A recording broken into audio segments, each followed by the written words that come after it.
It wasn't so long ago that Odsonne Édouard was being hailed as the reincarnation of Henrik Larsson and labelled as a £40 million plus player who could walk into the starting 11 of a top 4 Premier League club. Now though, he can't even get a game on loan at struggling Leicester. How has French Eddy fallen off so badly? In another reality, Odsonne Édouard's footballing journey could have gone very differently. As a youngster playing for AF Bobigny in a northeastern suburb of Paris, he was accidentally spotted by Pierre Reynaud, PSG's head scout, who was actually there to check out another match and a prospect from Lille FC. However, on the pitch next door, a hotshot striker caught his eye. Odsonne Édouard was the reply from the Bobigny coach when Reynaud asked for his name. PSG kept tabs on Édouard for a couple of years before inviting him into their academy in 2011 age 13. Working his way through the age groups, he started to capture the imagination, laying waste to the under-17s with prolific feats of goal scoring. He stood out to his coaches as different gravy from his peers due to his two-footedness and rare composure in front of goal, first looking up and picking his spot before placing the ball, rather than blasting it like others his age did. The coach of the under-17s French national team also liked what he was seeing from Édouard, so much so, he chose Odsonne to spearhead the Le Bleu attack at the 2015 under-17 European Championships, consequently leaving a certain Kylian Mbappe at home. That decision paid off big time as Édouard was on fire, scoring 8 goals, including a hat-trick in the final against Germany as France won and he was named player of the tournament. Édouard then scored 3 and assisted 2 to help PSG's under-19s to the final of the UEFA Youth League in 2016 where they lost 2-1 to Chelsea. Édouard had picked up snazzy nicknames like Magic Odsonne and The Rocket to match his silky skills, and he was recognised by supporters as the best player in the academy and furnished with the TT trophy. In 2016, Édouard turned 18, signed his first professional contract and was ready to be tentatively introduced to the first team. And tentative would seem to be the right word to describe Édouard when making the step up to senior football, as his coaches noticed he looked overawed, intimidated and a little bit out of his depth in pre-season games. He was in desperate need of some game time and was sent on loan to Toulouse. Here, he suffered from similar stage fright issues and made little impression in his scant 638 minutes on the pitch. In truth though, it was his concerning off-field activities that looked set to derail his career before it had even begun. In March 2017, a BB gun was fired from Odsonne Édouard's car, striking a passerby in the head, leaving them injured. Édouard initially confessed to being alone in the car and the one who had shot the gun. It later came out in court though that Édouard had only admitting to doing so to protect his friend Mathieu Cafaro, who it turned out was the actual perpetrator. Nevertheless, Édouard was handed a 4-month suspended prison sentence, a hefty fine, and his loan with Toulouse was cut short. Although a cloud now hung over the young striker, PSG still believed in his footballing abilities and sent him on another loan, this time outside of France, in order to shield him from the negative press. In August 2017, a 19-year-old Odsonne Édouard joined up with his compatriots Moussa Dembélé and Olivier Ntcham on a year-long loan at Celtic. Reflecting on the whole BB gun debacle, Édouard would later say this: "That served me a lesson. At that time, I was still very young. Today, I moved on, but it helped me to mature and grow in life. I was able to become aware of quite a few things. If it hadn't happened to me, I might not be at Celtic." In his first interviews as a Celtic player, Édouard showed himself to be fiercely ambitious and spoke of his wish to emulate childhood friend Kylian Mbappe, who had just completed a megabucks move to Édouard's parent club PSG. Every footballer has that kind of ambition, to become a great player, a really big player in Europe. I am no different in that respect. I am ambitious and I want to become a really good player. To be more specific, my key aim at the moment is to be selected for the France national team at some point in the future. My objective really is to make progress, to improve as a player. And you have to say that Édouard definitely achieved his objective. Getting your first goal for a new club is an important milestone for any striker, and one which they want to accomplish early. And scoring and assisting on his debut against Hamilton proved to be a real settler for him. Although he played second fiddle to Moussa Dembélé or Lee Griffiths for much of the season, Édouard caught the eye, even if it was mostly from the bench. In possession of wonderful technique and an electric dribbler of the ball, Édouard proved himself to be an exciting young talent. Clearly though, he was still a bit raw and a work in progress. The main question marks over him were regarding his work rate and motivation at times in games. Despite that, Édouard was responsible for 2 of the most memorable highlights of the season. Going into the last Old Firm before the split, Rangers had one final opportunity to keep their title hopes alive and reduce the gap with leader Celtic to just 6 points with a win. In a breathless and classic first half, Celtic twice clawed their way back and went in at the break 2 each with their rivals, courtesy of a dramatic Moussa Dembélé chip in stoppage time. game. With Celtic reduced to 10 men 10 minutes into the second half, Rangers were handed a golden opportunity to take all 3 points. Frustratingly for the home fans though, they were unable to make their numerical advantage count, failing to test Scott Bain in goal before Odsonne Édouard entered the fray on the 67th minute. With less than 120 seconds on the Ibrox turf, Old Firm debutant Édouard received Dembele's pass out on the left, drove into the box completely unimpeded, cut in and curled in a spine-tingling winner. The perfect way to end an absolutely classic Glasgow derby. The Hoops fans had found a new hero. Celtic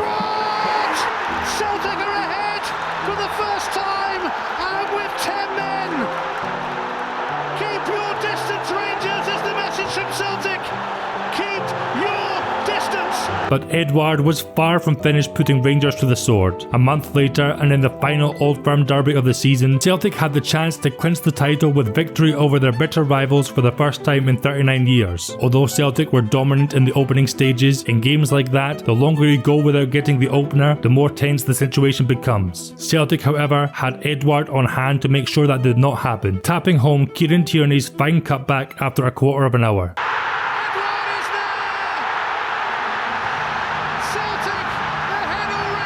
Just before half-time, and the young French striker doubled his tally with a sensational solo strike. If you were to ask me what a quintessential Odsonne Édouard goal looked like, I would show you that one. Celtic went on to thump Rangers 5-0, winning the league in the most emphatic of fashions in the process. The dust had hardly settled on a double treble winning campaign when Celtic took up their option to buy and purchased Édouard from PSG on a 4-year contract, splashing out a club record £9 million. The emergence of Édouard as a genuine Celtic quality forward was extremely fortuitous. Rumours had long been swirling that Moussa Dembele would leave the club, and on deadline day he was sold to Lyon for a reported £20 million.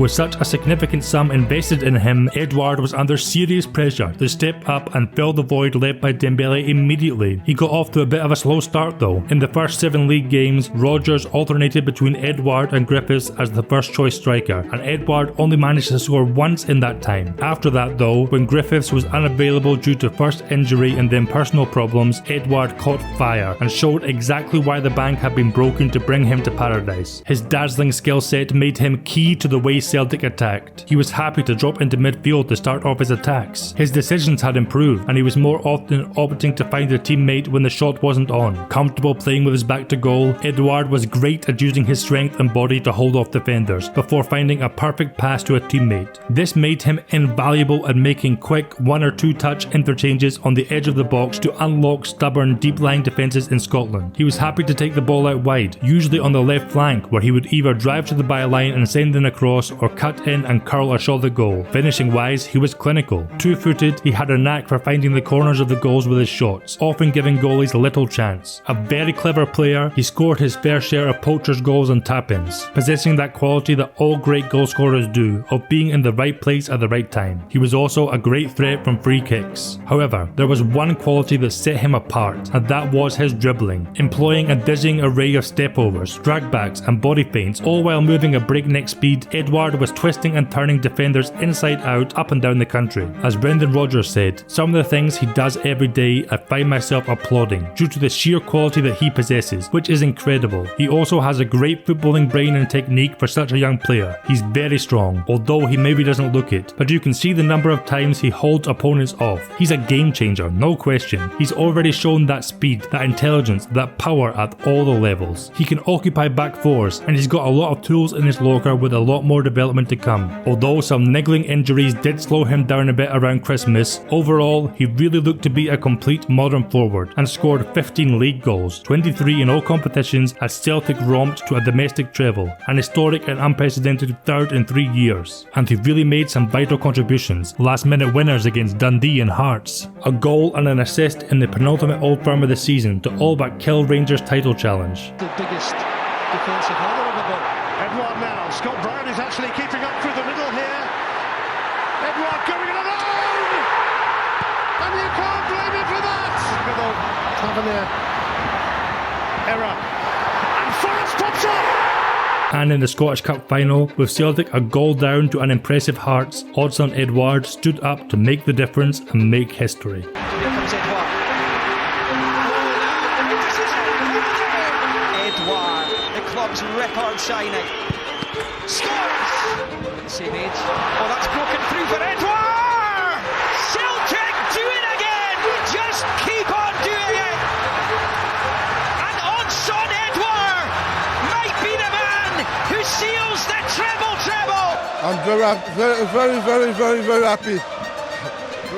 It's magic. Although Brendan Rodgers had done a bunk midway through the season, Édouard didn't seem to have any issues playing for his replacement Neil Lennon. On the contrary, he took his game to the next level, and for most Celtic fans, the 1920 season was when we were treated to peak Odsonne Édouard, as his new theme song, I Wanna Be Édouard, sung to the tune of the Stone Roses, rang out in stadiums across the land. Johnson sliding it through here. It's Édouard! He's done it again on Derby Day in Glasgow. Odsonne Édouard has become a man for this occasion. And this is where he comes alive. And in this tense atmosphere, where it's at 100 miles an hour, more often than not, he's the man that keeps the head, keeps cool, keeps his composure, and puts his team one up. Brilliant finish from Édouard.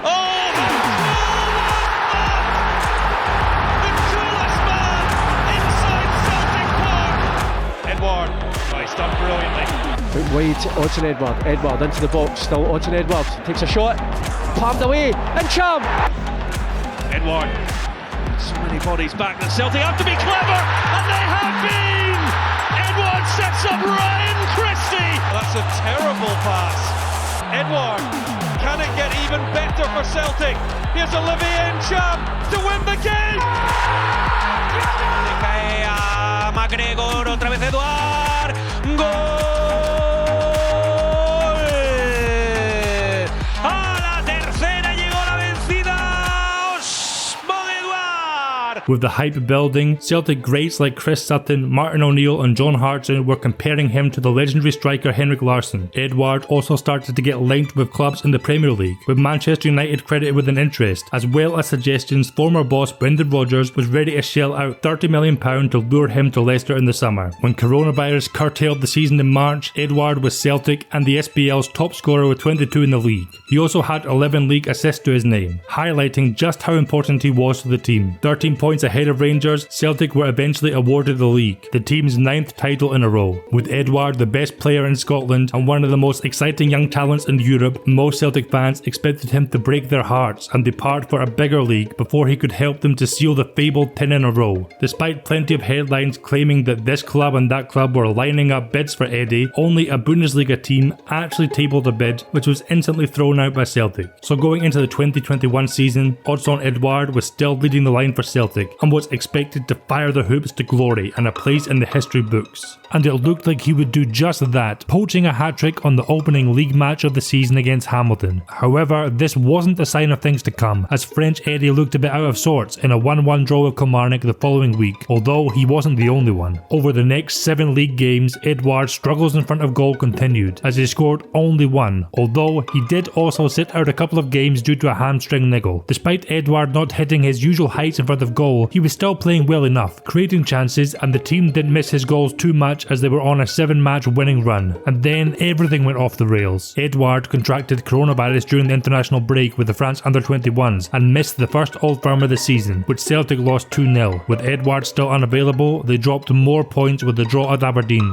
When Édouard returned, he did not come back better or stronger. He often looked seriously off the ball and started to come in for some severe criticism. Languid, laid back, introverted, cool and nonchalant, characteristics which worked in his favour when everything was going well, soon started to backfire, and there were accusations that Édouard was not trying, had down tools, and, the most frequently, was downright lazy. Fans grew frustrated at Édouard's jogging or walking around, half-arsed pressing, and general lack of effort. With the whole team underperforming, a player who was perceived to not be pulling their weight was a luxury that many fans thought Celtic could seldom afford. All this would not have been so much of an issue if he was still hitting the back of the net with the same regularity he used to, but that simply wasn't the case. Since his opening day hat-trick against Hamilton, Édouard only managed to bag himself a measly 4 further goals in the next 14 matches, with 3 of them coming from the penalty spot. The 8 games leading up to the winter break, where French Eddy was not playing well, along with many others I should add, was extremely damaging for Celtic's 10 in a row bid. They suffered draws to Hibs and St Johnstone and a second Old Firm loss of the season at Ibrox. Although Celtic played quite well in that match, they lost 1-0, largely because their talisman Édouard Edouard could not provide the decisive moment like he had done so often before, with Rangers snuffing out his threat with relative ease. Celtic also came crashing out of the League Cup with a shock 2-0 loss at home to Ross County. It was an abysmal day for the club, and Edouard caught further flack for blasting over the bar from 12 yards out, a chance that the French Eddy of the previous season would have buried. All this left Celtic 21 points behind Rangers going into the winter break, albeit they had 3 games in hand, so there was still a slim glimmer of hope that the Hoops could mount a comeback. Those dreams were soon shattered though, with Celtic's disastrous trip to Dubai at the height of the pandemic, which caused nationwide outrage. It also left them without a raft of first team players, including Edouard, who had to self-isolate following Christopher Julien's positive COVID test. In 3 matches with a skeleton squad, they scraped 3 draws, blowing what meagre designs they had on 10 in a row. When French Eddy returned, he had found the shooting boots, scoring 8 in 6 consecutive games, as Celtic also got back to winning ways. However, it was all too little too late, and tired with the dire and stodgy football being served up by their team, a wave of apathy washed over the Celtic support as they watched Rangers romp to their first league title in a decade. Although Odsonne Édouard finished the season as Celtic and the league's top scorer with 18 goals, his standing amongst the fans had plummeted, and he had gone from hero to, well, not exactly hated, but many supporters were furious with his apparent lack of application in such an important campaign. It seemed his head had been turned and he had simply downed tools.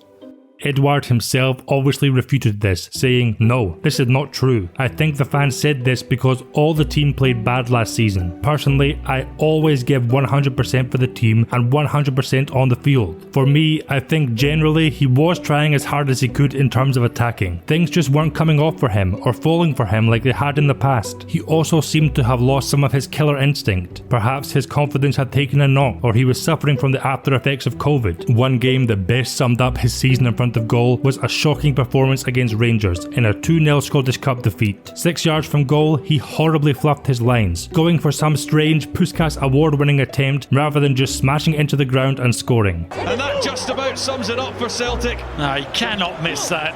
That's huge. It's a horrible miss from Odsonne Édouard. Going to be too cute there, too flash. Then with 10 minutes left, he saw his penalty saved by Alan McGregor. When it comes to defending, Édouard had never been the most enthusiastic or willing presser of the ball. He would do it, but not with the same verve or intensity that someone like Dyson Maida does today. That wasn't a problem when the team was winning everything in sight, but when the situation changes, so must your approach to the game. Whatever the reasons, Celtic had endured a miserable, trophyless campaign, and Odsonne Édouard was entering into the final 12 months of his contract. With no sign that a new deal was on the horizon, the Celtic board were keen to cash in on Édouard. He was linked to Leicester, Crystal Palace and Brighton. To be honest, in the few games that he played under new boss Ange Postecoglou, he really looked like he could not be arsed, and wasn't even putting himself about as much going forward as he usually would. And so, on transfer deadline day, Odsonne Édouard sealed a move to the Premier League, joining Crystal Palace on a 4-year, 70k a week contract for a reported fee of £15 million, potentially rising to 18.5. I think it is testament to how much the previous 12 months had damaged his reputation that the reaction from most of the Celtic fans was a shrug of indifference rather than an outpouring of grief. Of course, new signing Kyogo hitting the ground running went a long way to erasing any potential pain the Hoops support might have felt. Looking at Edward's highlights reel on YouTube, Palace fans must have been quite excited at the prospect of seeing the talented 23-year-old develop at Selhurst Park, and Odsonne Édouard could not have scripted a dreamier debut for himself. Coming on as a late sub against Spurs, Édouard set a new Premier League record, and one that may stand for a long time, scoring a head-spinning 28 seconds into his debut. He wasn't done there though, as he sealed Palace's first win of the season with a second in stoppage time.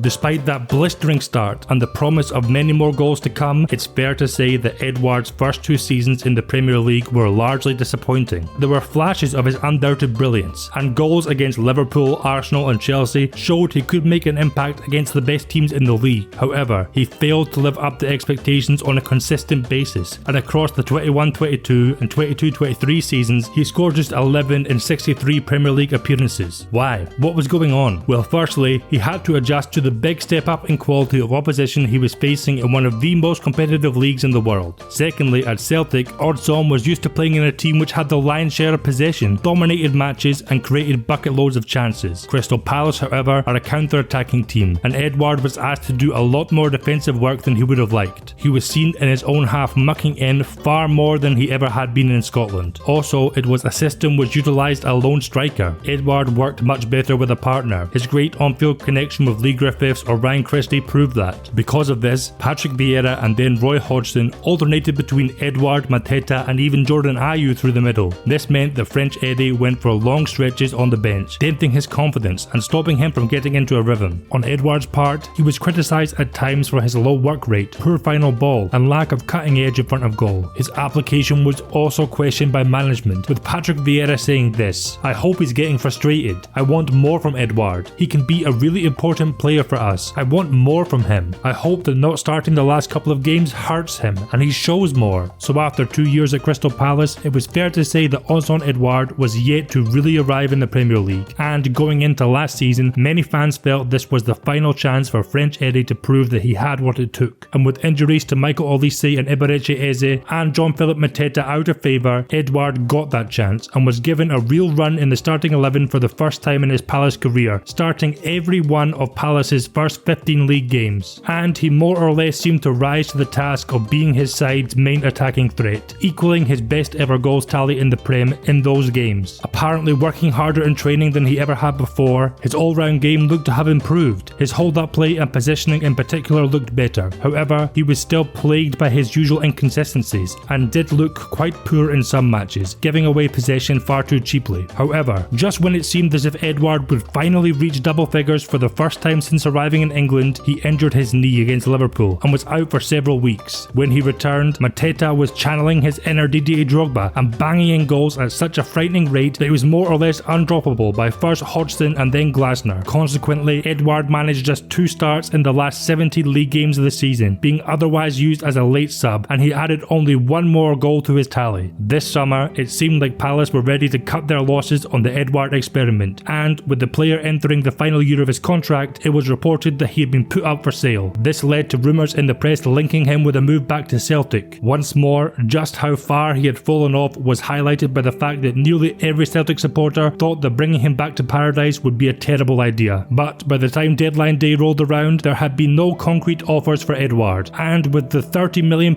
arrival of Eddie Nketiah from Arsenal, Édouard had fallen further down the pecking order. So, keen to avoid losing him for nothing in the summer, Palace extended his contract until 2026 and shipped him off on loan to Leicester, where Steve Cooper was happy to add a different kind of striker to his ranks, one who could hold up the ball and link up play. However, it has turned out to be a nightmare move for Édouard. As Leicester have found themselves in a relegation battle, Cooper has hardly utilised Édouard at all, not handing him a single start and giving him just 26 minutes of action so far. The ironic thing is that Eddie's parent club Palace are also majorly struggling this season. They're actually below Leicester in the table. Scoring enough goals has been their main problem, as Eddie Nketiah has only scored a single goal in the League Cup. Surely Glasner would have looked to Édouard to try and turn things around if he had stayed, as it is though he is currently rotting away at the King Power Stadium. His confidence is at an all-time low, as is his reputation. It seems highly unlikely now that Édouard will ever make it as a striker for a top team in the Premier League. There is undoubtedly a top class striker in there somewhere. He just needs the right team and the right manager who will play to his strengths. The only glimmer of hope on the horizon for him at the moment is the arrival of former striker supreme Ruud van Nistelrooy as the new Leicester manager, replacing the sacked Steve Cooper. Could Van Nistelrooy be the one to rebuild Édouard's confidence, repair his crumbling career and turn him into the player that he has the talent to be? We will just have to wait and see.